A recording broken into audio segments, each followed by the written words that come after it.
どうもこんばんは、ゆうちです。8月15日、何の日か皆さんご存知ですか？そうです。我がチャンネルの開設記念日。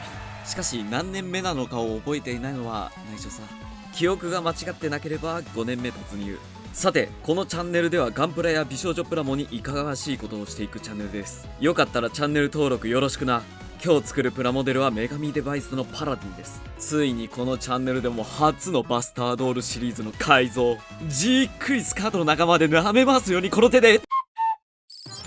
さて、素組みをしたので少し真面目にレビューしていきます。このバスタードールシリーズ、今までの女神デバイスで圧倒的に作りやすい。バンダイを意識しているのか、足なんかは合わせ目ができないような一体造形。パラディンなんかはスパッツなんだが、バスタードールシリーズはパンツを仕込むために関節が後はめになっているんですよ。しかもこの関節、作りやすいし動きもスムーズ。寿屋のキットといえばこの前までは作りづらいし、パーツがギッチギチで折れそうだとか、そんな感じじゃありませんでしたか？ここまで来るとあの頃のギチギチの女神デバイスが懐かしく思えてくる。しかも総裁少女庭園とは違い、スカートの差し替えなしでそのまま動かせるんですよね。その分スカートは短すぎる気がする。そのせいで店パン状態だからね。俺たちにとっては嬉しいことだがな。とは言ってもパラディンはナーフされてスパッツ。スケベを楽しみたいよっていう方は足の付け根だけは他のキットのパーツを差し替える必要がある。ちなみにいつも通りの女神デバイスのスーツ造形を楽しみたいよっていう方にもしっかりとスーツの状態とスカートの状態を選べるようになっています。これは正直嬉しいですよね。続いて武装パーツ。武装パーツは割とごちゃごちゃしているように見えるがとても付けやすい。しかし一つ一つのパーツのディティールがとても細かい。これは塗り分けをする人たちは涙目。でもまあディティールが足らなくて自分で追加したりするよりは楽でいい。最初からディティールが細かいため、このパラディン素組みをしただけでとても見た目がいい。武装も取り付けやすくて見た目も良くて、文句ねえのかよって言われるとちょっとあるな。気になる点は武装。こいつ武器剣しかないんですよ。女神デバイスって言ったら武装がさ、こうフル武装してるじゃん。物足りない感がすごいよ。しかしこの男だいぶ頭が焼かれているため、あまり武装が少ないと真に受けてはいけない。もう一つ気になる点がある。それがジョイントが多すぎ。このキットのコンセプトとかは特にチェックしてないんですけれど、自分で組み替えて楽しんでよって感じなんだろうか。特にたった一つの武装パーツのジョイントがすげえ多い。これじゃ純粋に武装かっこいいって思えねえじゃねえかよ。組み替えて楽しめるっていうのは嬉しいが、ちょっと穴を開けすぎな気がする。さて、ざっくりレビューは以上。今日は程よく武器を延長加工して画像投稿でこんな感じの色合いにしようかなっていう感じのやつをイメージしながら改造しつつ色を塗っていこうと思う。では改造いくぜ。さあ、まずは一番気になる体験の改造からやっていこうか。まずは短すぎるから延長加工。まず最初にニッパーで剣をカット。それに合わせて剣をへし折っていく。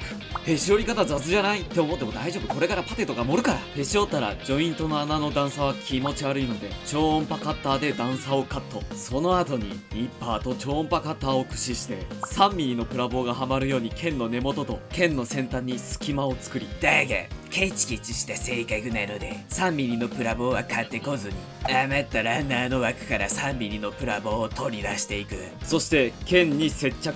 この効果により後で雑に使っても簡単に折れないようになっていく。ただまだ心配なので、あともう2本 2mm のプラ棒を両サイドに仕込んでいきます。剣が折れない工作が終わったらパテで表面を鳴らし、今度は消したジョイントの代わりにモールドを製作。物足りない部分を鉛筆でマーキングして、その部分にマスキングテープを貼り、剥がしてプラ板に貼り付け、そうするとテープに鉛筆の跡が残るので、その跡に沿ってプラ板をカットしていきます。これを表面裏面用に2つパーツを作っておきます。作ったら2つのパーツを背中合わせにミスター特用で一度仮止めしていきます。その後2つのパーツをヤスリで整えていきます。整ったら2つのパーツを分離し剣に貼り付けていきます。貼り付けたら少しモールドを彫ってヤスリで整えます。そして根元のジョイントの穴にはマイナスモールドを仕込んで穴を塞いでおきます。これで剣も大きくなったし、やたら多かった穴もなくなってすっきりした感じになったぜ。続いて合わせ目消し。合わせ目を消すとスーツと制服の交換は難しいため、団長の思いでスーツは潰し、制服を使って合わせ目を消していきます。と、制服ではミスターセメント SP を使ってしまいましたが、忘れていた。今回はこちら、ガイアのセメントを使っていく。以前ショート動画でご紹介した接着剤シリーズで、ミスターセメント SP は買えないよっていうコメントが結構あったので、代わりに最近発売したこちらのガイアのセメントを使ってどのような感じなのかを確かめていく。使い方は同じ。消したい合わせ目の部分に流し込み、両サイドを強く押さえつけ、中から出てきた溶剤をよく乾燥させたら表面をヤスリで整えていく。整えたパーツがこんな感じ。使った感じ、ミスターセメント SP と遜色ない感じで使えたため、ミスターセメント SP がお店に置いてないよっていう場合はこちらもおすすめの接着剤だ。さて、合わせ目消しはこれで終わりじゃない。関節周りは合わせ目を消す前にパーツの余裕がない部分はパーツを削り、パーツ同士の余裕を持たせ、塗装が剥げないようにしていきます。あと毎回言ってるんですが、ふくらはぎのここの部分、やっぱね、自分ここのなんかね、パーツが分割されてる感じ？あんまり好きじゃないんですよ。なので消していきます。溶剤じゃ合わせ目が消しづらい腕の横の部分の合わせ目、こちらはタミヤエポキシ造形パテで段差を消して滑らかにしていきます。一通り合わせ目処理が終わったらモールド 0.2mm のタガネでモールドを彫り直して墨入れをしやすくしていきます。彫った部分は爪楊枝を少し撫でてあげるとバリが取りやすくなるので、それでからスポンジヤスリでヤスリがけしましょう。こんな感じで下処理は終了って言いたいところだが、このプラモデルはオークションに出すので、その割には少しクオリティが、いやボリュームが低いのではと思い始め、そして皆にカラーリングで意見をもらったことを参考に踏まえ、身内との相談の末、アークナイツに出てくる電風に仕上げてみないかという考えに至った。そして夜なべして身内が作ってきてくれた追加武装がこちらだ。控えめに言って素晴らしい出来だ。これを 3D プリンターで印刷。 3D プリンターってあっという間に印刷できるわけじゃないんですよね。こちら今感度3000倍でお送りしております。朝の10時頃から仕掛けたのですが、終わったのは夜の11時頃でした。そして 3D プリンターで印刷したのがこんな感じだ。ちょっと欠けている部分はパテで整え、その他のバリはヤスリで整えていきます。ちなみにこの丸い円形の追加武装は大中小の3種類の剣が刺せるようになっています。この剣をなんと20本用意。使うのは10本だけなんだけどね。でも 3D プリンターで作るこういう武器っぽいやつ、薄いやつは折れるんよ。オークションで買っていただいて遊んでいたのにポキポキ武器が折れちゃったらそれは辛いじゃん。というわけで全ての刀には予備を用意した。これである程度折れても安心。もし変えたら武器は存分に折れるまで楽しんでほしいぜ。さてこれで下処理は終了。一度ジョイ君でパーツを洗い、持ち手棒に持たせよく乾燥させたら塗装いくぜ。まずはプライマー。コメントでこのプライマーも試してほしいというコメントが来ていたので、今回はこのフィニッシャーズのプライマーを試していきます。これを全体に塗っていく。塗装の食いつきとかはこれからわかるとして、使用感とかはショート動画でまとめていこうと思う。その上から肌と髪の毛はサーフェイサーパステルピンクでピンク色にしてから、肌にはフレームアームズがあるから FG01 と FG02 をハーフに混ぜ、エッチな肌色に塗っていく。装甲や服は一度サーフェイサーグレーで灰色に塗ります。その上からミスターカラーのホワイトとモザンレッドを混ぜ、赤く塗ったら蛍光レッドを塗って赤と朱色の中間の色に仕上げます。剣とマントに関してはイエローで剣先にグラデーション塗装、さらに根元の方にはクリアレッドをグラデーション塗装したら、仕上げにトパーズゴールドを吹きかければいい感じのグラデーション塗装の完成。その他の細かいモールドにはスカイブルーと蛍光ブルーグリーンを使い、蛍光グリーンに仕上げます。その後赤と蛍光グリーンをマスキングしたら、装甲や服などはホワイトで塗装、装甲はブラックを使い3色に分けて塗り分けをします。そして内部フレームや武器の持ち手などには一度サーフェイサーブラックで黒く塗り上げ、持ち手などにはフレームメタリック1で塗装、マントのフレームなどにはフレームメタリック2でシルバーに塗装、追加武装の内面にはシャンパンゴールドで塗装していきます。最後に髪の毛は下地のピンクが残るようにホワイトを塗り、さらにハイライトになる部分は強めにホワイトを塗ります。その後クリアでハイライトと下地をコーティングしたら、色を調整し陰影を大雑把に塗っていきます。ただ大雑把に塗るとハイライトと陰影がごっちゃになってしまうので、100均などでも買えるこのメラミンスポンジを使い、塗りすぎてしまった陰影をこすり取ります。これによりハイライトと陰影がはっきりして綺麗に仕上がります。あとはインナーカラーで最初に塗った赤の面積を裏面に塗れば完成。よく乾燥したらマスキングを剥がしていく。これで大体のエアブラシによる塗装は終了。ここからは筆などによる部分塗装。まずは墨入れ。墨入れにはファレフォのプラッティレッドを使って墨入れをしていきます。こいつは水性なので水で薄めて使えるし、さらにはみ出してしまった部分を水で拭き取ることもできる。しかも匂わない。とても優秀な塗料だ。こいつで各所に墨入れ、そしてメタリックで塗った部分にも墨入れをしていく。口元にはホワイトとレッドを混ぜピンク色に塗ります。その後市販で買ってきたパラディンのフェイスデカールを買ってきてデカールを貼っていく。そう、このキットにはデカールが付属していない。パーツが少なくなり作りやすくなったのはいいのだが、デカールはセットにしてほしかったものだな。お次にチーク。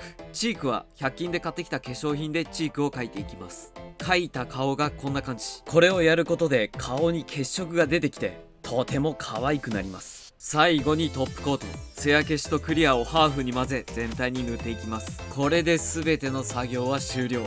あとは組み立てれば完成。これが久しぶりのアークナイツ風の改造、眠れナイツだ。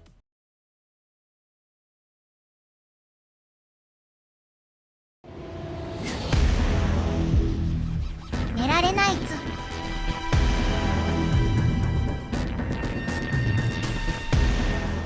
ドクター、飯は食ったか。はあ、暇だ。街ブラもいいな。よし決めた。出かけんぞ。おい、さっさと靴を履き替えんだよ。もちろん私と一緒に行くんだ。それ以外にあるか。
さて今回のパラディンのアークナイツニェン風はいかがだったでしょうか。今回のパラディンは最初の方にお話しした通りオークションに出品します。日時は8月23日の夜9時頃からを予定していますので、よかったら Yahoo オークションの俺のアカウント概要欄からチェックしてみてほしいぜ。また今回作ったオリジナル武装や今まで作ったオリジナル武装などは近いうちにイベントに参加して出品していこうと思うので、そちらの方も期待して待っていてほしいぜ。そんな感じで今日の動画は以上。アークナイツの推しキャラはアンジュリーナ。皆さんの推しキャラは誰ですか？